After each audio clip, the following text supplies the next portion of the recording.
नमस्कार, आप देख रहे हैं स्पेशल रिपोर्ट और आपके साथ में विजेंद्र सोलंकी। SIR यानी कि स्पेशल इंटेंसिव रिवीजन एक ऐसी प्रक्रिया जिसने देश में एक नई बहस को जन्म दिया। वजह विपक्ष का नजरिया, अमान्य वोटर्स का डर, राजनीति के समीकरण, चुनाव आयोग की विश्वसनीयता और सुप्रीम कोर्ट के निर्देश। सवाल सिर्फ इतना है कि क्या सच में SIR जरूरी है या मजबूरी है? देश का संविधान हर 18 वर्ष से ऊपर की आयु के व्यक्ति को बिना भेदभाव वोट का अधिकार देता है, लेकिन क्या धर्म के आधार पर वोट में भेदभाव होता है या फिर दूसरे देशों से घुसपैठ कर विशेष धर्म के लोगों का भारत में आना, गैर कानूनी तरीके से रहते हुए कानूनी दस्तावेजों को बनवाना और फिर वोट डालकर देश की राजनीति को बदलने की साजिश रचना? क्या SIR इन्हीं के खिलाफ है? सोचिए जरा, जो मर गए हैं, जो लापता हैं, जो कई राज्यों में वोट डाल रहे हैं, उनको पहचानना और फिर उनको वोटिंग लिस्ट से बाहर करना सही है या गलत है? बहस इसी के बीच में। साथ ही क्या वाकई में वोटर से वैलिड दस्तावेज सत्यापन के लिए मांगना उनके अधिकारों का हनन है? यह बहस फिर से शुरू हो गई है। तो आज हम आपको SIR का पूरा गणित, इसके पीछे की मंशा, मकसद और सियासी मंजर समझाएंगे, क्योंकि यह है SIR पहचान से मतदान तक और बिहार चुनाव के दौरान इसको लेकर जमकर सियासत हो रही।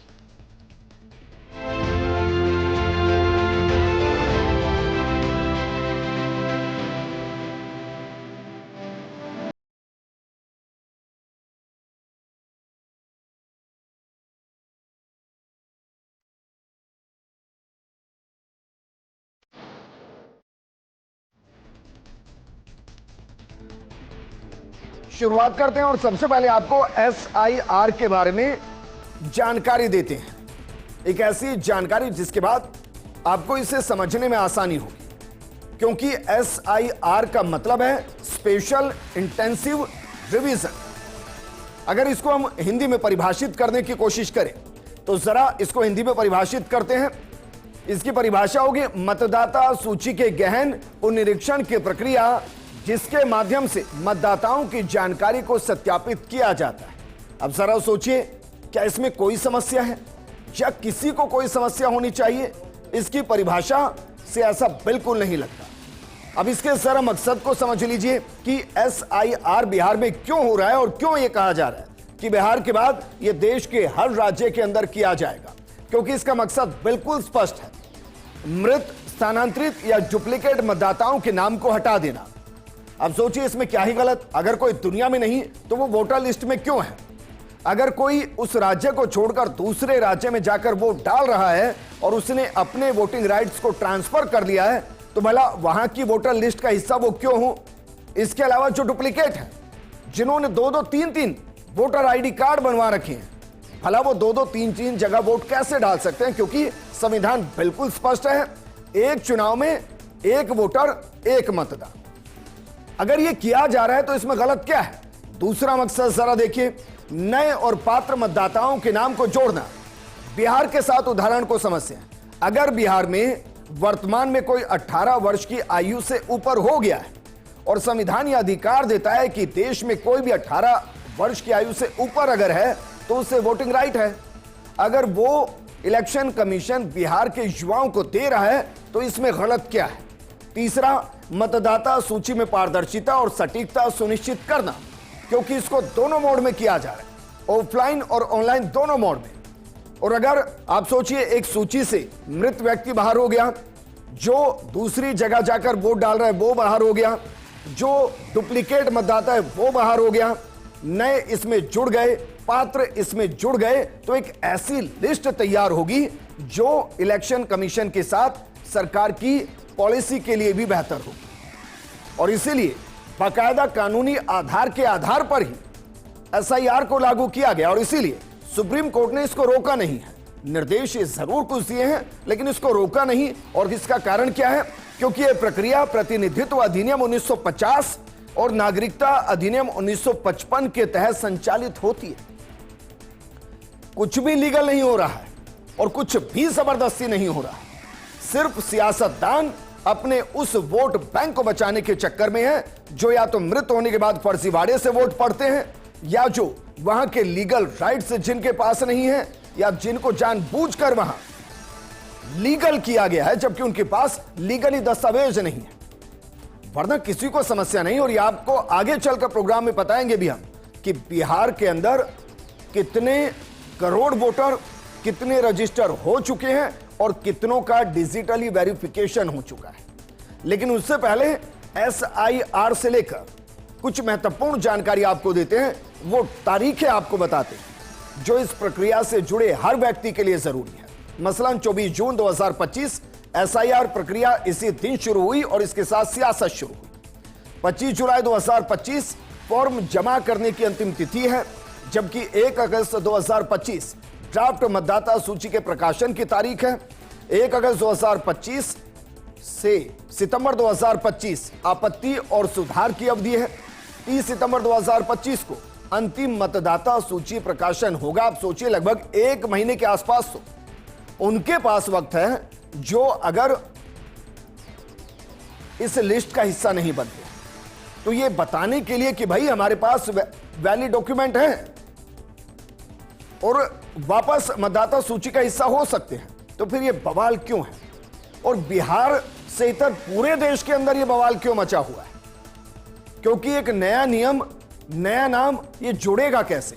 लोग इसको लेकर परेशान हैं और सियासतदान इसको लेकर परेशान हैं कि जो पुराने नाम उन्होंने जबरदस्ती जुड़वा दिए अपने वोट बैंक की खातिर, वो अगर कट गए तो उनके वोट बैंक का क्या होगा?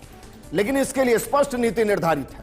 अगर कोई इन पैरामीटर के अंदर है तो वो वोट डाल भी पाएगा, वहां का वैलिड मतदाता भी होगा। और उसके लिए जो तय किया गया उसको जरा समझिए, एक एक करके समझते हैं। सबसे पहले, अगर किसी का जन्म 1987 से पहले हुआ है तो जन्म तिथि और सान प्रमाणित करने के लिए 11 दस्तावेजों में से एक उसको देना होगा, वो वोट डाल पाएगा, उस वेरिफिकेशन का वो हिस्सा बन जाएगा।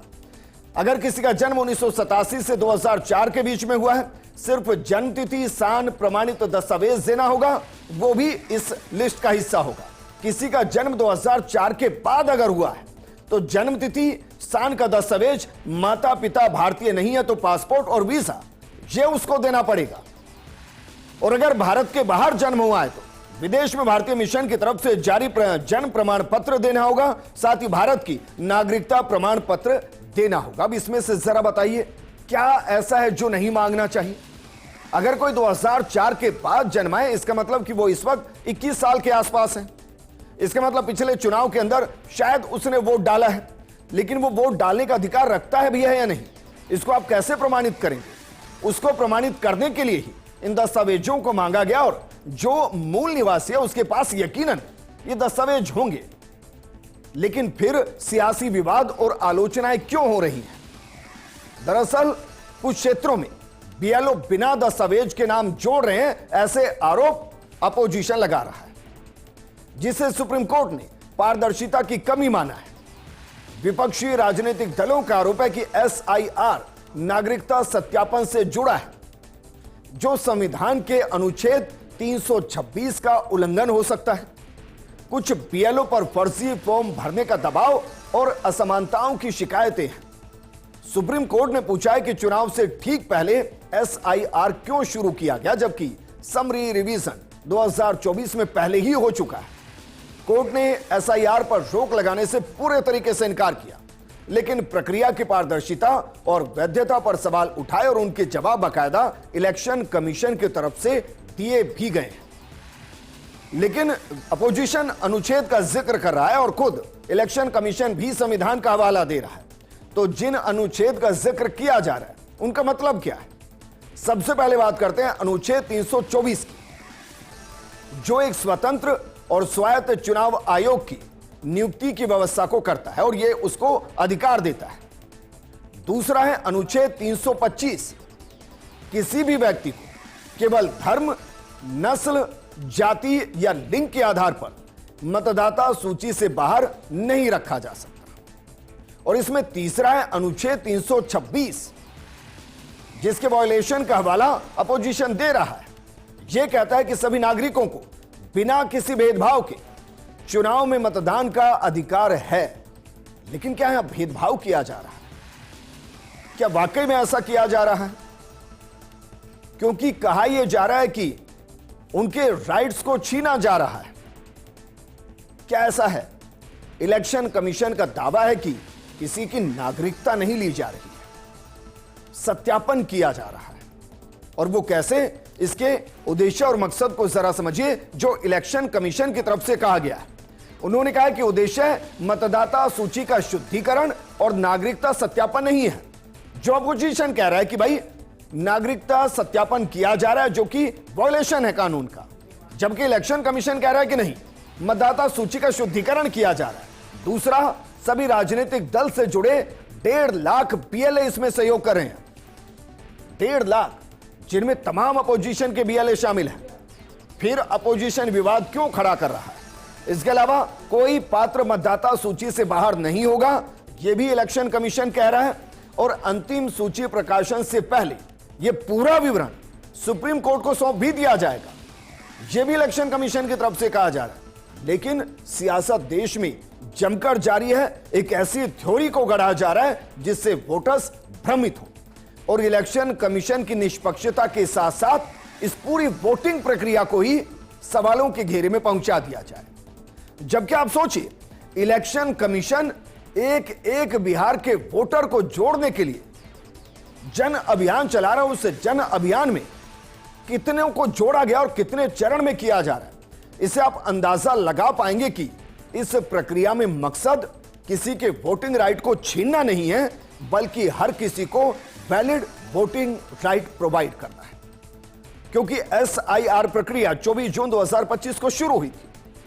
फॉर्म जमा करने की अंतिम तिथि 25 जुलाई 2025 है। ड्राफ्ट मतदाता सूची 1 अगस्त 2025 को प्रकाशित होगी और अंतिम सूची 30 सितंबर 2025 को जारी की जाएगी। यह जानकारी हम आपको दे चुके हैं। अब आगे जरा समझिए, इलेक्शन कमीशन ने कुल 7 करोड़ 90 लाख फॉर्म छपवाए हैं। कितने? 7 करोड़ 90 लाख फॉर्म, जिनमें से 98% यानी कि 7 करोड़ 71 लाख मतदाताओं में ये फॉर्म वितरित कर दिए गए हैं। अब सोचिए सर, और इस दौरान 77,895 BLO और 20,603 अतिरिक्त BLO door to door survey करें, जिनमें तमाम पार्टियों के कर्मचारी और कहीं के कार्यकर्ता मौजूद हैं।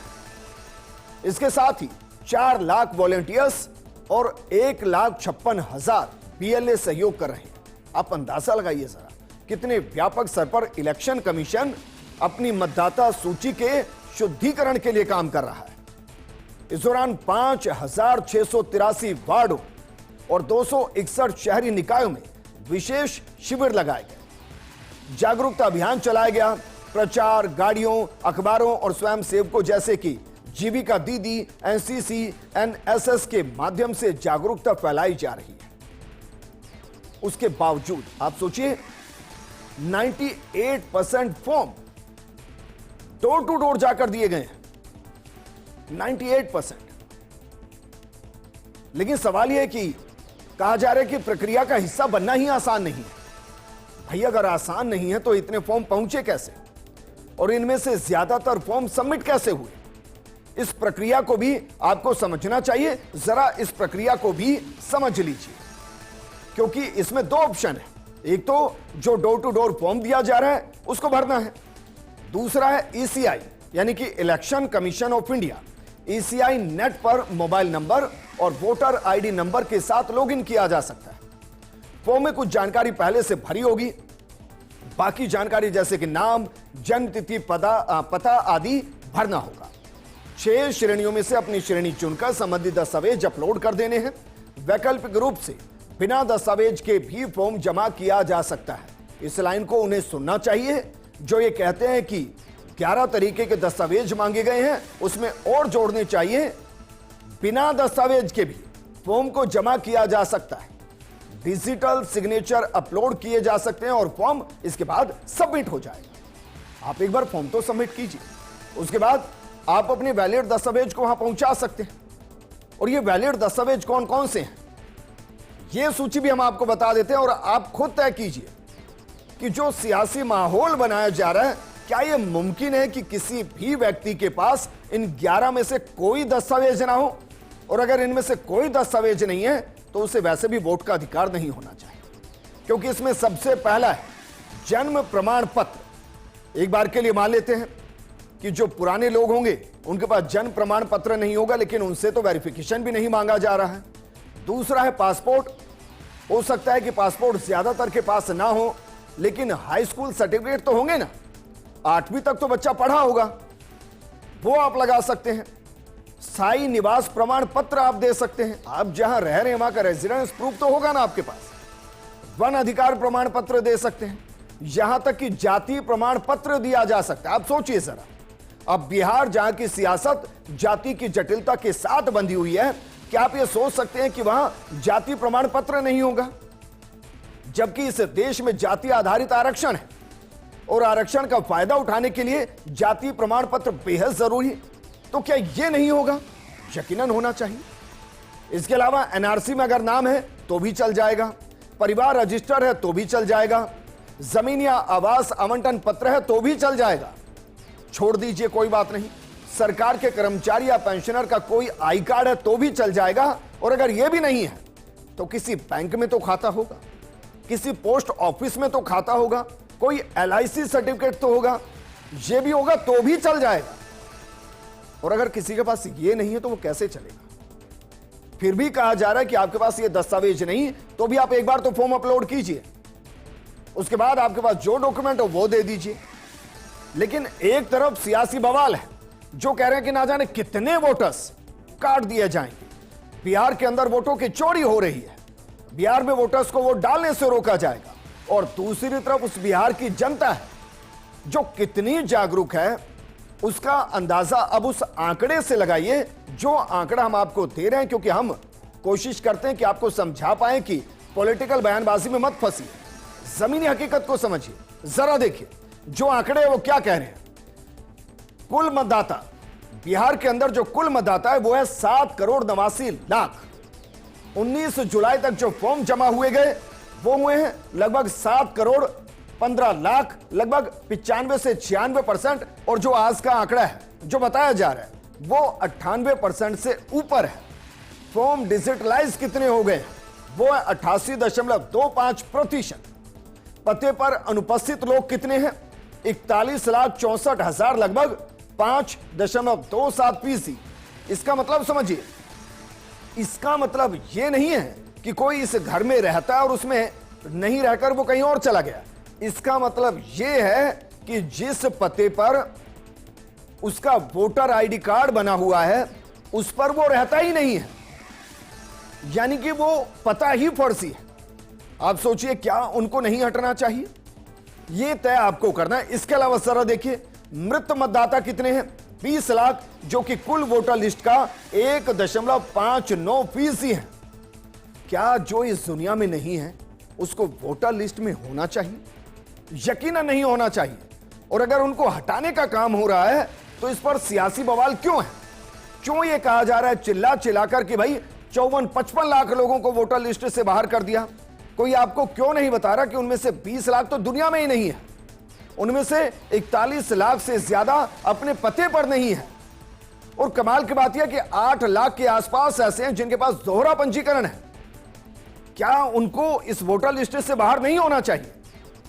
और क्या वो किसी एक के इशारे पर वोट डालने का काम करते हुए एक व्यक्ति एक वोट के अधिकार का उल्लंघन नहीं करता, जो संवैधानिक तौर पर हर एक व्यक्ति को इलेक्शन में समान करता है, वो चाहे कितना ही आम कितना ही खास हो? तो इसको लेकर सियासी बवाल क्यों है?